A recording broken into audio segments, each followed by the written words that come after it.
누가복음 2장 25절, 36절, 37절 말씀입니다. 예루살렘에 시몬이라는 사람이 있으니 이 사람은 의롭고 경건하여 이스라엘의 위로를 기다리는 자라. 성령이 그 위에 계시더라. 또 아셀 지파 바누엘의 딸 안나라 하는 손자가 있어 나이가 매우 많았더라. 그가 결혼한 후 7해 동안 남편과 함께 살다가 과부가 되고 84세가 되었더라. 이 사람이 성전을 떠나지 아니하고 주야로 금식하며 기도함으로 섬기더니. 왜 하나님은 우리를 기다리게 하실까? 누가복음 2장 25절, 36, 37절 말씀입니다. 사랑하는 성도 여러분, 하나님의 자녀라 해도 기다림의 시간을 피해갈 수 없습니다. 성경에 하나님은 약속을 주시지만 즉시 이루어지지 않는 경우가 참 많습니다. 아브라함은 아들을 기다렸고 요셉은 꿈의 성취를 기다렸습니다. 다윗은 왕위의 날을 기다렸습니다. 그리고 오늘 이 본문에 나오는 시므온과 안나 역시 평생을 오실 그 메시아를 기다렸습니다. 우리는 기다림에 불편하고 부담스럽고 때론 두렵기까지 합니다. 하나님은 왜 빨리 응답하지 않으십니까? 왜 나를 이 상태로 오래 두십니까? 그러나 하나님은 기다림을 통해 믿음을 만든다고 말씀하십니다. 오늘 본문, 그 기다림이 어떻게 믿음이 되는지를 잘 보여주고 있습니다. 시므온은 하나님께서 나의 기도를 들으셨다라는 이 믿음의 고백이 담긴 이름 시므온입니다. 그리고 누가복음의 시므온은 이름 그대로 평생 기도하며 기다리는 사람, 하나님의 응답을 들은 사람으로 기록됩니다. 성경은 시므온을 이렇게 소개하고 있습니다. 예루살렘에 시므온이라 하는 사람이 있으니 이 사람은 의롭고 경건하여 이스라엘의 위로를 기다리는 자라. 성령이 그 위에 계시더니. 자, 시므온은 젊은 시절부터 메시아를 고대하고 기다렸습니다. 주변 사람들은 이렇게 말했을 것입니다. 언제 오시는데? 늙었는데도 아직도 그걸 믿어? 시므온, 현실 좀 봐. 그러나 그는 포기하지 않았습니다. 왜일까요? 기다리는 사람에게 성령이 임하시기 때문입니다. 성령이 충만하지 않은 사람은 기다리지 못합니다. 성령은 곧 견인의 영이시고 기다림 가운데 약속의 길을 보게 하시는 영이십니다. 성령은 시몬의 마음에 감동을 주셨습니다. 오늘이다. 오늘 메시아인 그 아기를 본다. 자, 거기서 시몬은 놀라운 사실을 깨닫습니다. 기다림은 시간을 낭비하는 것이 아니라 하나님의 뜻을 발견하는 시간이라는 말씀입니다. 안나라는 이름은 하나님의 은혜를 입은 여인, 이러한 의미를 담고 있습니다.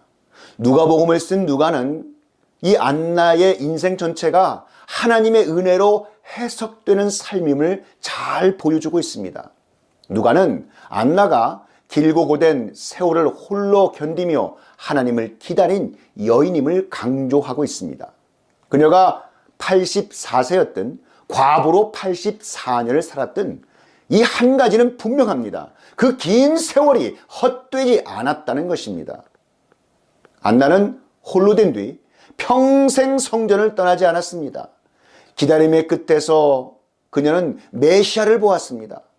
자, 과부가 되고 84세가 되었더라. 이 사람이 성전을 떠나지 아니하고 밤낮 금식하며 기도함으로 섬기더니. 아멘. 사랑하는 성도 여러분, 외로움 속에서 그 긴 세월을 산다는 것은 쉽지 않습니다. 그러나 안나는 외로움을 탓하지 않았습니다. 세월을 원망하지 않았습니다. 그녀에게 기다림은 고통이 아니라 예배였습니다. 금식이 기다림을 지켜주었고, 기도가 기다림을 새롭게 했고, 예배가 기다림을 의미 있게 만들었습니다. 하나님은 왜 안나를 그렇게 오래오래 기다리게 하셨을까요? 그 기다림의 끝에서 마침내 메시아를 만나게 하시기 위해서입니다. 기다림이 믿음이 되는 순간은 그럼 어느 때일까요? 그 첫 번째, 기다림이 나를 정결하게 만들 때 믿음이 된다는 것입니다. 로마서 5장 3, 4절 말씀에 다만 이뿐 아니라 우리가 환난 중에도 즐거워하나니 이는 환난은 인내를, 인내는 연단을, 연단은 소망을 이루는 줄 알미로라. 아멘. 자, 기다림은 우리를 정직하게 합니다. 내 안에 있는 욕망을 비워내는 능력이 있습니다. 시므온은 기다림 속에서 자신의 욕심과 성급함을 다 비워냈습니다. 그 결과 메시아가 왔을 때 성령의 역사하심, 성령의 움직임을 즉시 알아볼 수 있었습니다. 기다림이 깨끗해진 사람만이 하나님의 때를 보게 되는 줄 믿으시기 바랍니다. 기다림이 믿음이 되는 순간은 그럼 어느 때일까요? 두 번째, 기다림이 나를 예배의 사람으로 만들 때 믿음이 된다는 것입니다. 시편 27편 4절에 내가 여호와께 바라는 한 가지 일 그것을 구하리니 곧 내가 내 평생에 여호와의 집에 살면서 여호와의 아름다움을 바라보며 그의 성전에서 사모하는 그것이라. 아멘. 안나는 기다림을 예배로 드렸습니다. 그녀는 기다리는 동안 하나님께 집중했습니다. 우리도 기다림을 예배로 바꾸면 기다림이 더 이상 힘든 인내가 아니라 은혜가 되는 줄 믿습니다. 왜 하나님은 내 삶에서 응답을 늦추시는가? 주님은 우리를 예배의 자리로 돌아오게 하시기 위해 기다림을 사용하십니다.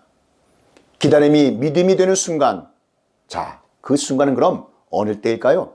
세 번째, 기다림의 끝에서 하나님을 볼 때 믿음이 완성된다는 것입니다. 야고보서 5장 7절 8절에 그러므로 형제들아 주께서 강림하시기까지 길이 참으라. 보라, 농부가 땅에서 나는 귀한 열매를 바라보고 길이 참아 이른 비와 늦은 비를 기다리나니 너희도 길이 참고 마음을 굳건하게 하라. 주의 강림이 가까우니라. 아멘. 시므온은 아기 예수 그리스도를 보자마자 이렇게 고백합니다. 주여, 이제는 말씀하신 대로 종을 평안히 놓아 주시는도다. 할렐루야. 평생의 기다림이 한순간에 기도 응답받는 장면입니다. 안나도 메시아를 보자 모든 사람에게 달려가 전했습니다. 기다림의 끝에서 그들은 하나님의 신실하심을 보았습니다. 하나님께서 약속을 지키신다는 그 확신, 바로 그것이 믿음의 완성입니다. 우리는 무엇을 기다리고 있는가? 오늘 우리는 무엇을 기다리고 있습니까? 회복을 기다리십니까? 자녀의 변화를? 병의 치유? 사역의 열매? 기도의 응답? 진로, 미래, 관계의 회복? 그 기다림이 길어져 혹시 마음이 지치지는 않으셨습니까? 눈물만이 흐르지 않습니까? 그러나 기억하십시오. 하나님은 기다림의 시간을 결코 허비하지 않으십니다. 기다림은 믿음을 만드는 하나님의 도구입니다. 하나님은 기다리는 자를 절대로 버리지 아니하십니다. 기다림이 믿음이 되는 순간 시므온은 기다림의 끝에서 메시아이신 아기 예수님을 안았습니다. 안나는 기다림의 끝에서 그 아기 예수님을 보았습니다. 그리고 그 순간 그들의 모든 세월, 모든 눈물, 모든 외로움이 믿음의 열매로 바뀌었습니다. 지금도 살아서 역사하시는 하나님은 우리에게도 같은 은혜를 주시는 분이십니다. 기다림이 길어질수록 기도가 깊어지고 영혼이 정결해지고 시선이 예수 그리스도께 고정되고 결국 하나님의 때가 우리에게 임하시는 줄 믿습니다. 사랑하는 성도 여러분, 기다림은 두려워하지 마십시오. 기다림은 여러분을 멸망시키는 시간이 아닙니다. 기다림은 하나님이 여러분을 다듬는 시간이십니다. 그리고 반드시 기다림이 믿음이 되는 순간이 오게 될 것임을 믿으시는 복된 성도들이 다 되시기를 우리 구주 예수 그리스도의 이름으로 축원합니다.